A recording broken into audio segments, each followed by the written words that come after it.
ओम नमस्ते मित्रों, भाइयों बहनों, मैं डॉक्टर अजीत, आरोग्य कुंज नेचुरोपैथी एंड योग सेंटर बहादुरगढ़ से। आज मैं आपको थायराइड को कैसे ठीक करें, कैसे संतुलित करें और थायराइड हो ही ना, इसके लिए मैं कुछ उपचार बताने जा रहा हूं। देखिए, जिंदगी भर हम ये खता करते रहे, जिंदगी भर हम ये खता करते रहे, धूल चेहरे पे थी और शीशा साफ करते रहे, आईना साफ करते रहे। आज का जो हेल्थ एजुकेशन है इस कमर्शियल युग में, वो यही है। हमें पता ही नहीं हमें खाना क्या है, हमें पता नहीं सोना कैसे है, हमें पता नहीं उठना कैसे है, टॉयलेट बाथरूम कैसे जाना है, सड़कों पे कैसे चलना है, बोलना चालना कैसे। सारी चीजें इस व्यापार युग में या कल कारखानों, कल पुर्जों के कलयुग में, इस यंत्र के युग में असंतुलित होता जा रहा है और हो गया है।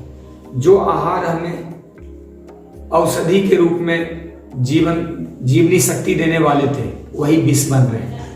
जो हमारे को पौष्टिकता देती, न्यूट्रिशन देता, वो हमारे रोगों का कारक बन रहे हैं। दरअसल आहार ही नहीं, रोगों के कुछ मूलभूत कारण हैं। भोजन, नींद, संयम, काम, तनाव, प्रदूषण, व्यायाम की कमी, दवाओं का सेवन, कुछ पास्ट कर्माज भी हैं। मोटे तौर पे ये सब नॉन कारण है जो सामने दिखते हैं। यदि इनको बैलेंस कर लिया जाए तो 80-90% रोग से बच सकते हैं। 10-15% नहीं बच सकते। वह कुछ ऐसे रोग होते हैं जो जिस देश में रहते हैं, जिस व्यवस्था में रहते हैं, वो कुछ मानसिक व्यवस्थाओं की वजह से रोग होता है, कुछ हेरिडिटरी भी हो जाता है। लेकिन 80-90% यदि कोई बच्चा ला रहा है तो बच्चा बेवकूफ तो नहीं, बहुत इंटेलिजेंट है। तो आप भी स्वास्थ्य के मामले में आत्मनिर्भर हो सकते हैं और इंटेलिजेंट हो सकते हैं। कुछ चीजें प्रकृति जन्य होती हैं, वह आप ठीक नहीं कर पाएंगे, वह इनर व्यवस्था में गई होती है। तो मैं आज थायराइड के बारे में आपको बताने जा रहा हूं कि यदि हम थोड़ा थोड़ा ध्यान रख लें तो थायराइड हो ही ना, और हो भी जाए तो ठीक कर सकते हैं। यद्यपि एलोपैथी में कहा जाता है कि थायराइड ठीक नहीं होता। अब देखिए, थायराइड को समझें। ये जो आपका गला है, हम सबका गला है, इसके जड़ में थायराइड ग्रंथियां होती, बिल्कुल रूट पे।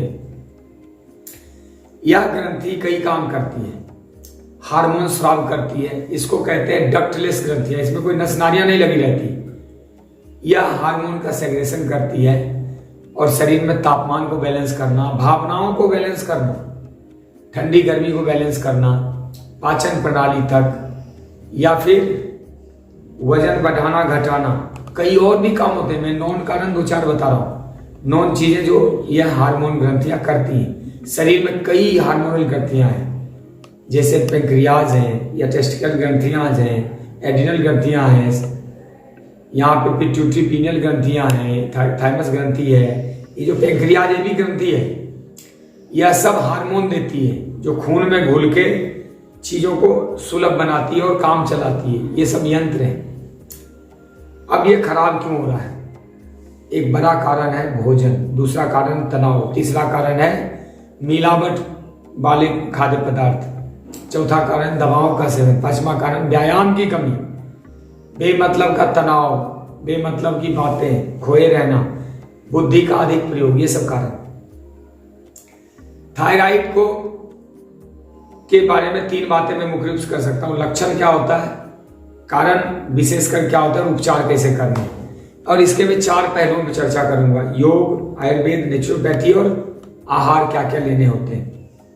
तो पहले 3 चीजों पे आता हूं कि इसके लक्षण क्या है। देखिए, थायराइड जब बढ़ जाता है, यानी वो ग्रंथियां फूल जाती है, तो शरीर का वजन फूलने लगता है, और जब सूख जाती है तो शरीर का वजन मतलब सिकुड़ने पे घटने लगता है। इसको और समझें। जब ग्रंथियां फूलेगी, हार्मोन का सेग्रेशन बहुत ही कम करता है, बहुत ही थोड़ा करता है, जिसकी वजह से ग्रंथियां, शरीर जो है फूलने लगता है, मोटापा बढ़ने लगता है। और जब सूखती है तो हार्मोन का सेग्रेशन तेज हो जाता है।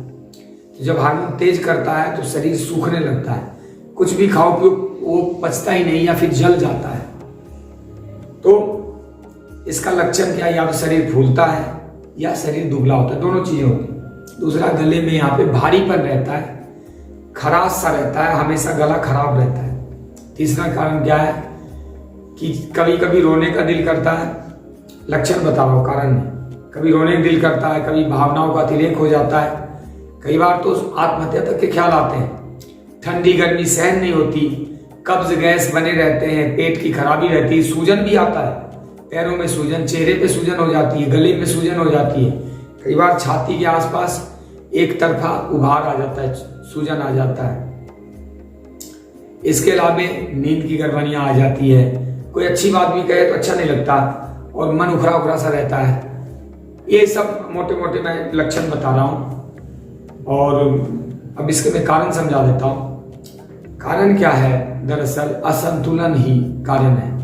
भोजन का असंतुलन, भावनाओं का असंतुलन, विचारों का असंतुलन, व्यायाम का असंतुलन, नींद का असंतुलन, लेट नाइट जगना, ड्रिंक्स वगैरह, ये unnatural life style, unnatural diet और अननेचुरल थिंकिंग, यह महिलाओं में अधिक पाया जाता है, पुरुषों में कम पाया जाता है। क्योंकि महिलाएं भावना प्रधान होती, वह यहां से सोचती, हृदय से, और पुरुष बुद्धि प्रधान होता है, पुरुषों में कम पाया जाता है। लेकिन यह स्त्रियों में अधिक ऐसा देखा गया, ज्यादा पाया जाता है। और स्त्रियों में हाइपोथायराइड ज्यादा होता है, जो फूलने वाला मोटापा, हाइपर भी होता है लेकिन कम होता है।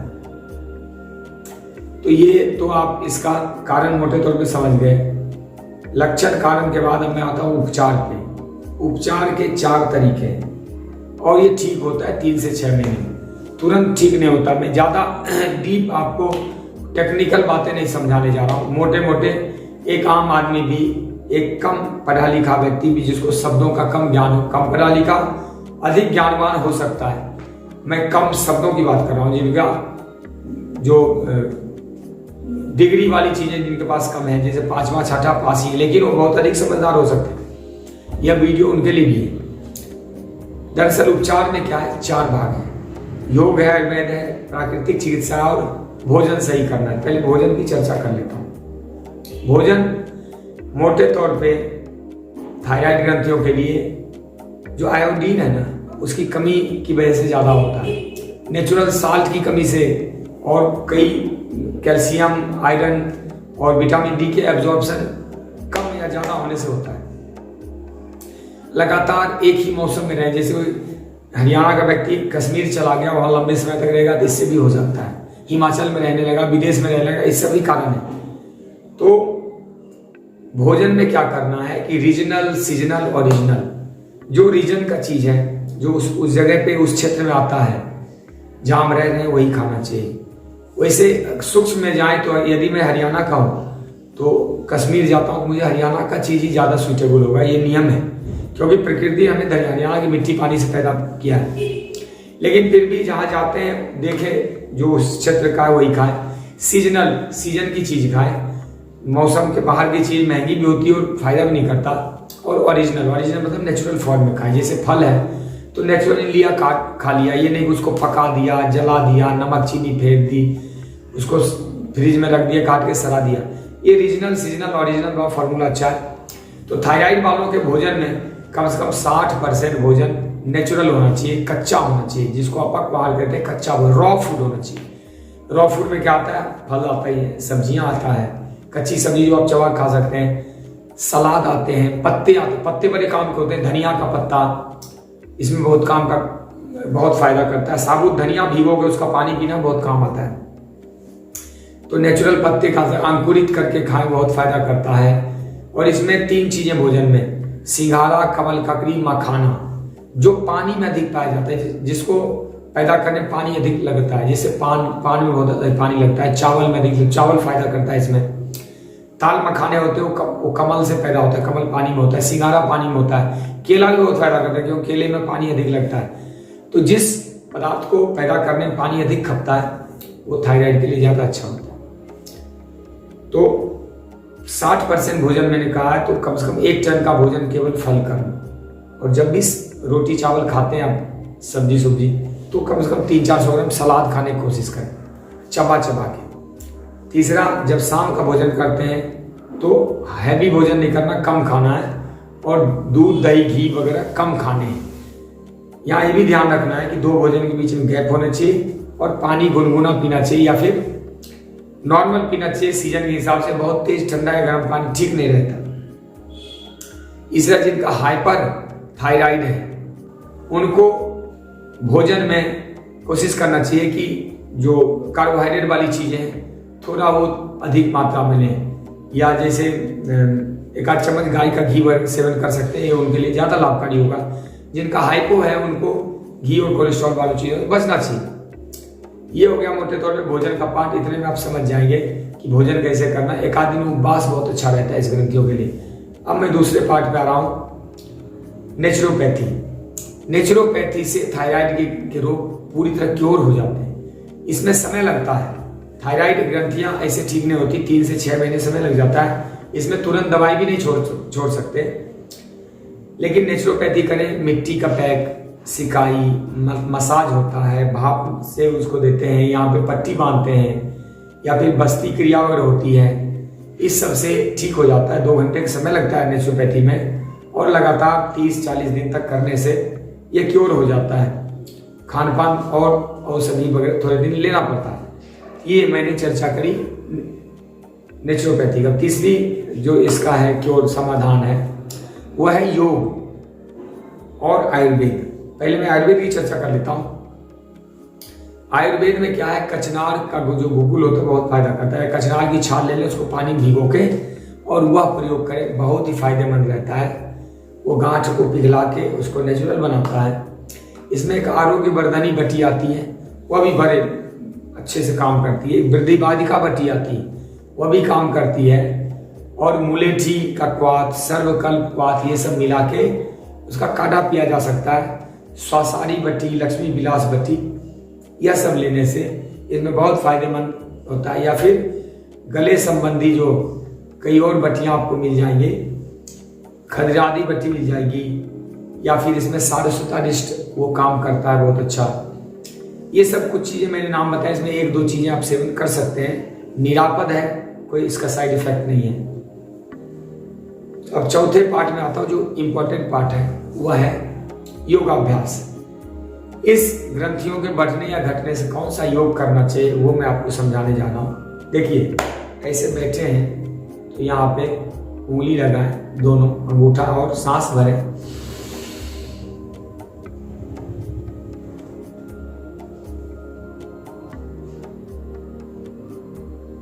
खींचते हुए जाएं और वापस, या 5-6 बार करें, यानी पूरा ऊपर और पूरा नीचे। इससे थायराइड ग्रंथियों में खिंचाव आता है और ये ग्रंथियां एक्टिवेट होती है। अब दूसरा आपको एक्सरसाइज बताता हूं। दूसरा, इसको लेफ्ट और राइट बार बार मोड़ना है, इसलिए ये गोल गोल घुमाए, गोल गोल, ये।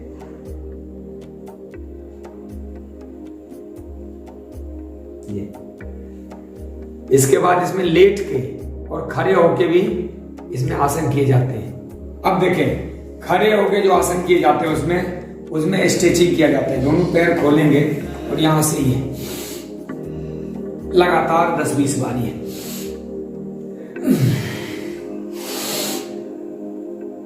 ये मैंने 3 बार करके बताया, ठीक है। उसके बाद दोनों पैर इकट्ठे करें, बार बार जमीन पे आ जाए और ये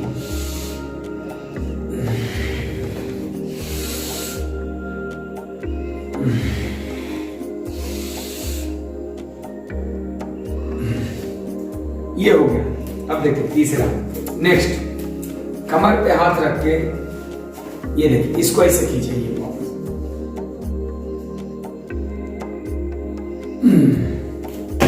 दूसरे पैरों से ये अभी 5-5 बार करना है।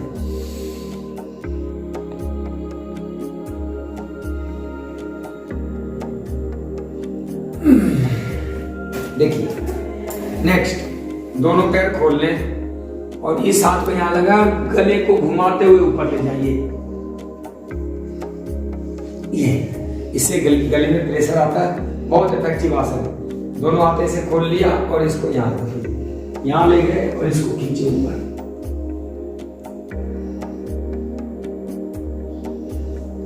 ऊपर जाकर अपने हाथ को देखना है, ये बहुत इंपॉर्टेंट है। उसके बाद यहां से ये भी कर सकते हैं। दोनों पंजे मिलाएं और इसको खींचे ऊपर।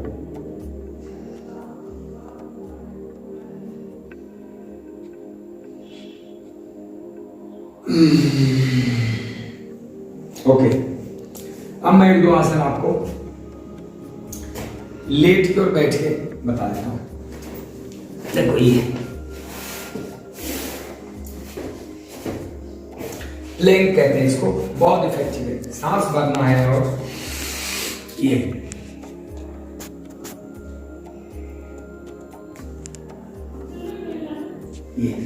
इसी प्रकार पेट के बल लेके सर्पासन बहुत इफेक्टिव होता है इसमें। देखिए ये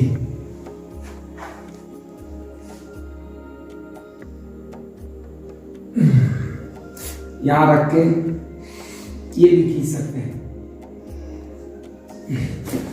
मतलब जिस आसन में गले पे जोर पड़े वह सब आसन कर सकते हैं। इसके लिए गोमुख आसन भी होता है बहुत अच्छा। कई और भी आसन होते हैं। ये तो हो गया कुछ आसन आपको बताया। अब मैं थोड़ा प्राणायाम बता देता हूं। इसके लिए भ्रामरी और उद्गीत दो प्राणायाम अद्भुत लाभकारी होते हैं। यद्यपि अनुलोम विलोम कपालभाति तो कॉमन सबके लिए है, वो तो पूरा सिस्टम को ठीक करता है।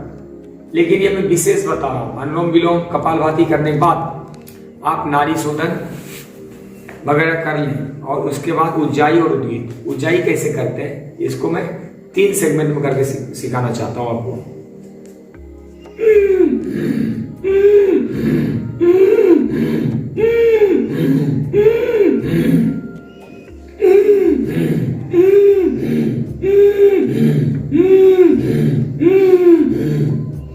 ये हो गया कपोत उज्जाई, कबूतर जैसे।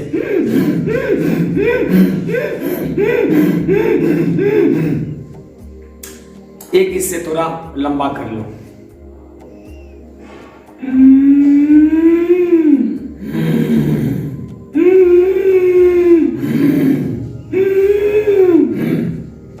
एक और लंबा कर सकते हैं। पूरा सांस खाली कर दिया और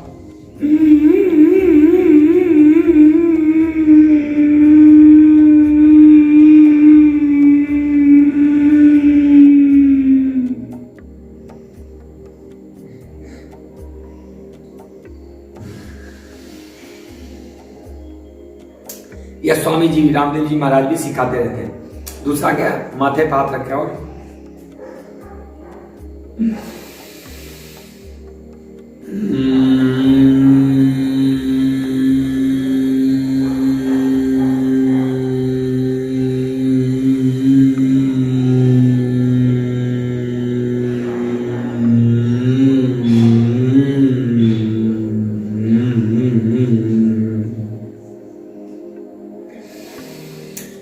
यह भी आप 5-7 बार कर सकते हैं। सन्मुखी मुद्रा लगा के देखिए इसे, यहां पे बंद करें, यूं समझे इसको, आग बंद कर लिया और ये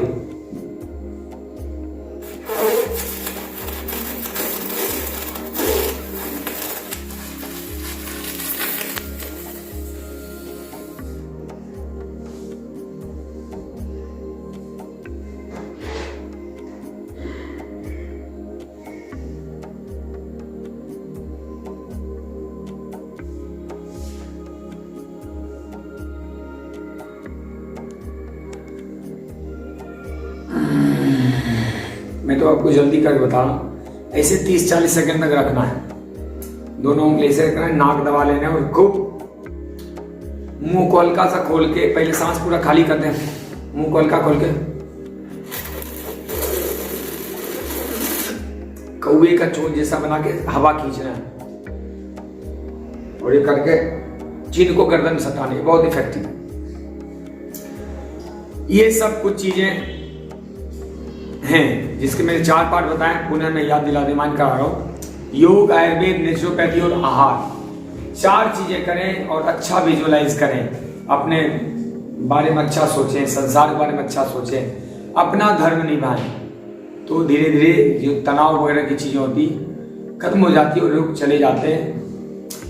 देखिए, सारा ज्ञान इस संसार का अगर आपके पास भी है ना तो भी व्यर्थ है यदि कर्म नहीं है। जब तक करेंगे नहीं कुछ लाभ होने वाला नहीं। जानने से कुछ नहीं होता, करने से होता है। जानते लोग बहुत हैं, करके देखिए and see the result with in 1 month. 1 महीना लगातार करके देखें। धन्यवाद। ओम जय हिंद, वंदे मातरम।